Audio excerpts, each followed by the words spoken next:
ركبتك بتوجعك ولما زرت الدكتور قالك انك عندك خشونة في الركب وهناخد علاج، وخدت العلاج وما تحسنتش. زرت دكتور تاني وعمل لك أشعة وقالك ان المسافة بتاعت المفصل ما بين عظمة الفخذ وعظمة القصبة قلت، اللي هي مسافة الركبة يعني او مسافة المفصل، ومع ذلك خدت العلاج وبرضه ما خفتش، ما ارتحتش. يا ترى ايه السبب اللي يخليني اخد علاج لخشونة الركبة ومع ذلك ما تحسنش، رغم ان واضح في الأشعة جدا ان انا عندي خشونة في الركبة؟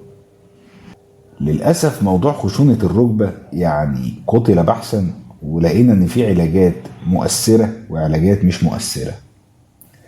بس أنا النهاردة مش جاي أتكلم عن العلاجات المؤثرة والعلاجات اللي مش مؤثرة، أنا جاي أتكلم على نقط للأسف هو كتير مننا بيغض بصره عنها. ولكن لو جيت تعالج خشونة الركبة وفي فعلا في المفصل خشونة، بس ما لفتش نظرك أي مرض تاني جنبه، للأسف بتبقى مشكلة، والمريض بنسبة كبيرة جدا مش هيتحسن. طب زي ايه؟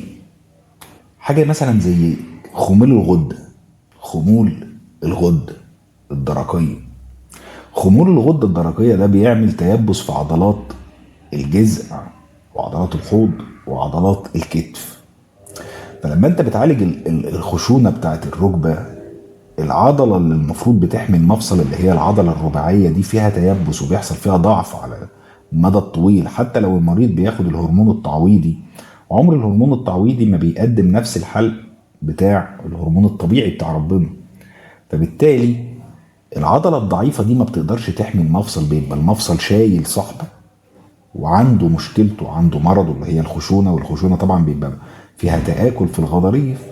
فبالتالي المفصل مش مستحمل اصلا، فبتيجي تعالجه بس ما عندوش العضله اللي بتحميه واللي بتحركه، ضعيفه. فبالتالي لو عملت علاج طبيعي، لا هيحسن جدا من اداء العضله، ويخلي مشكله زي مشكله الخشونه لما تاخد علاجها من ابسط علاج هتاخده لا هيبقى فعال جدا. تمام. تمام. برضو النقطة دي تخليني أقول إن حتى حقن الركبة لو حقنت الركبة سواء مثلا في الدرجة البسيطة للمتوسطة اللي هي الأولى والتانية معاك لغاية التالتة، حقنت الزيت اللي هو الملين، ناس بتسميه الزيت ناس بتسميه الجل، ولكن الاسم العلمي ليه هو الهيالورونيك أسيد. الهيالورونيك أسيد ده هو أصلا في طبيعي موجود في السائل اللي موجود داخل المفصل، واحنا بنصنعه بادوات متطوره جدا، وبرضه من مكون طبيعي زي عرف الديك. العرف بتاع الديك بيتصنع منه ماده الهيالورونيك اسيد. الماده دي لما بتتحقن، لو انت ما خدتش بالك ان العضله اللي بتامن المفصل ده ضعيفه ولا لا، نسبه كبيره جدا الحقن ده هيفشل. ولو الطبيعي ان انا واخد حقنه مثلا طويله المفعول تقعد مع المريض سنه، لا، لو العضله ضعيفه مش هتكمل معاه شهرين ثلاثه. عظيم. حتى لو الحقنه اللي هي مره واحده، ولا الحقن اللي هي المتعدده اللي هي الحقن الاسبوعيه على مدار من 3 ل5 اسابيع. طب ده هيفرق معايا في ايه؟ هيفرق معايا ان لو انا ما خدتش بالي العضله دي ضعيفه ولا مش ضعيفه بسبب خمول الغده الدرقيه. العضله دي بقى لها فتره بتبذل مجهود، وفي نفس الوقت الهرمون اللي المفروض بياكلها ويشربها ويعوضها بالغذاء المناسب للمجهود اللي هي بتقوم بيه ضعيف. فبالتالي انت مدخلها في حالة صيام، بتصومها. طب ما هي مش هتستحمل ده كله. لا، لو ضعيفة يبقى لازم تعمل تأهيل، لازم علاج طبيعي. ده بالنسبة لخمول الغدة الدرقية. من ضمن برضو الأسباب التانية اللي تخلي علاج خشونة الركبة مش فعال حاجة زي الدوالي. لو أنا عندي دوالي وعندي خشونة في الركبة، لو ما عالجتش الدوالي وخدت علاج الدوالي اللي هو مقوي الاوعيه الدمويه، وان انا بقيت اغير اللايف ستايل بتاعي، ما بقيتش بقف فترات طويله، ما بقيتش بمشي فترات طويله، بقيت ارفع رجليا ساعه بعد الظهر وساعه بالليل، ارفعها 45 درجه على حيطه مش على مسند لا على الحيطه. وبقيت مثلا لو انا عندي درجه متقدمه من الدوالي لبست شراب للدوالي سواء فوق الانكل او فوق الركبه. ولفت نظري موضوع الدوالي بجانب العلاجات والأغذية اللي بتغذي الأوعية الدموية. والعلاجات دي بتقعد فترات طويلة، ممكن تاخد لمدة 6 شهور على الأقل عشان تدي نتيجة قوية. ومن ضمن العلاجات دي بتاخد فيتامين سي، ممكن تاخده من الفواكه. لو ما لفتش نظري الكلام ده، هتفضل المية اللي موجودة وبترشح من الأوعية الدموية دي حمل على الركبة.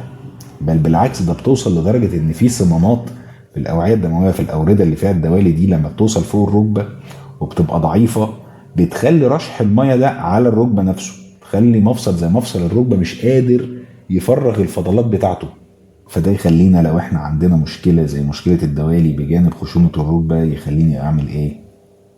اخد غذاء للأوعية الدموية بجانب العلاج ده.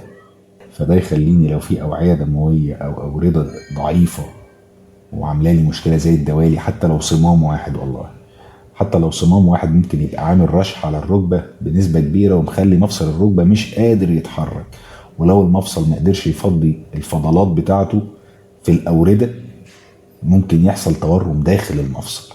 تاخد علاج مهما تاخد علاج ما يبقاش مؤثر خالص لخشونة الركبة، وتفضل تتألم، بل بالعكس وبتشوفها بتورم، وتتخيل ان المشكلة بتاعت الورم دي جاية بسبب الخشونة، وهي لا، جاية بسبب ضعف الأوردة اللي عندك، سواء السطحية، سواء الأوردة السطحية أو الأوردة العميقة. اتفقنا؟ يبقى أنا عندي أول مشكلة خمول الغدة الدرقية، يلفت نظري إن أنا لازم أأهل العضلات كويس. حاجة تانية زي الدوالي، ودي ناخد بالنا كويس خالص إن محتاجة تلفت نظرنا وننتبه ليها بجانب علاجنا للإيه؟ للخشونة. تالت حاجة، إن لو عندي التهاب في الأوتار بتاعة العضلات الخلفية للفخذ، أنا عندي مشكلة والله تآكل في مفصل الإيه؟ الركبة. في عضلات خلفية ماسكة من أول الفخذ من عند الحوض نازلة لحد الركبة في الجهة الخلفية للفخذ. الالتهاب الأوتار بتاعها ده منتشر جدا لو احنا ما اديناش علاج لالتهاب الأوتار دي، لأنها بتبقى مؤلمة جدا. حتى تبان في الصلاة، تيجي تركع تحاول تفرد ركبتك ما تعرفش، يبقى في وجع كأن مسمار موجود فين؟ ورا الركبة.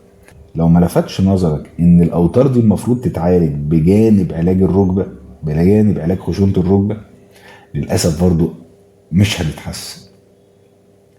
طيب حاجة برضو رابعة زي مريض السكر. مريض السكر عنده الأعصاب بيبقى فيها التهاب، سواء الجهاز العصبي اللا إرادي أو الجهاز العصبي الإرادي، فبالتالي بيحصل ضعف في العضلات وضعف في الأعصاب، وبيحصل ضعف في الدورة الدموية الطرفية خصوصا في البرد.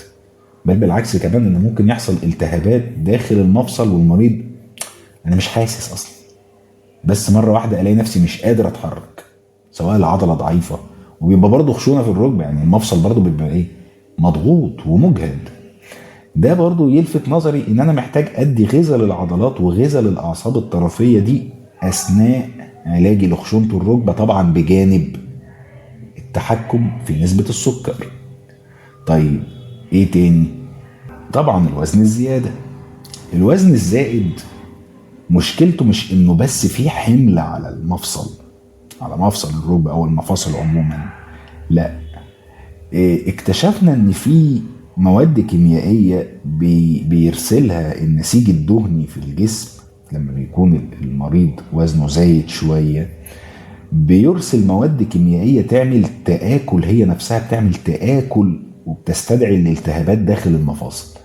مش بس في المفاصل الكبيرة زي مفصل الفخذ أو مفصل الأنكل أو مفصل الركبة، لا بالعكس، ده ممكن توصل لدرجة إن تعمل خشونة في المفاصل بتاعة الصوابع، المفاصل الصغيرة دي. المفاصل الصغيرة دي طبعا مش مفاصل شايلة حمولة زي إنها شايلة الوزن بتاعنا زي مفصل الركبة مثلا، لا، ده مفصل صغير خالص المفروض ما يحصلش فيه خشونة، لا بيحصل فيه خشونة. ده كان حتى الاعتماد الرئيسي في ان المواد الكيميائية دي ليها دور اساسي وبتلعب دور رئيسي في ان الخشونة تظهر في المفاصل، مش بس المفاصل اللي شايلة حمل الجسم زي الركبة والفخذ والانكل، لا، ده كمان للمفاصل الصغيرة دي. فالوزن التحكم فيه والسيطرة عليه طبعا بطرق طبية، يعني مش بالاجتهاد كده، يعني طرق طبية.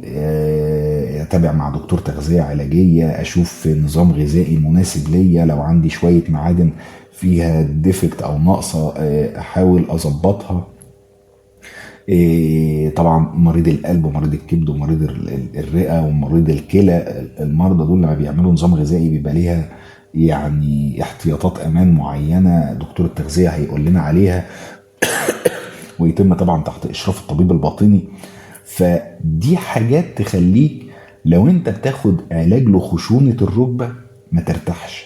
فانا مش عايزك، كرساله عايز اقدمها لك، مش عايزك تيأس من حل مشكله الخشونه، خصوصا خشونه الركبه والفخذ، لمجرد ان انت خدت علاج مره واتنين وما ارتحتش. لا، جايز يبقى في مشكله كمان بجانب مشكله الخشونه، ومحتاجه انتباه منك او انك تلفت نظرك وان انت تزور ليها طبيب. مثلا مشكله السكر هتزور طبيب امراض البطن او الغدد، مشكله مثلا زي الدوالي هتزور جراح الاوعيه الدمويه، مشكله زي الغده الدرقيه وخمولها هتزور طبيب الغدد. وفي مشاكل تانية كتير، بس انا يهمني دي المشاكل اللي منتشره خالص، منتشره جدا. يهمني ان انت تبقى على علم بان الامراض دي لو هي بتصاحب مشكله خشونه الركبه، ولقيت ان علاج الركبه اللي انت خدته علاج الخشونه مش فعال، اعمل حسابك انك محتاج زياره لطبيب التخصص اللي بقول لك مشكلته موجوده، وهتلاقي ان شاء الله خشونه الركبه بعلاجها جاب نتيجه. اتمنى لحضراتكم الشفاء، ولو حد عنده اي استفسار ممكن يكتبه في التعليقات، وانا بتابع التعليقات والله، واللي عنده اي استفسار يكتبه في التعليقات وانا هجاوب عليه. ولو لقيت ان يعني التعليق دسم يعني انا هعمل فيديو مخصوص ليه. يشرفني طبعا حضراتكم بتشاهدوا، والتعليقات بتاعتكم جميلة بصراحة. اتمنى لحضراتكم الشفاء، وفي رعاية الله.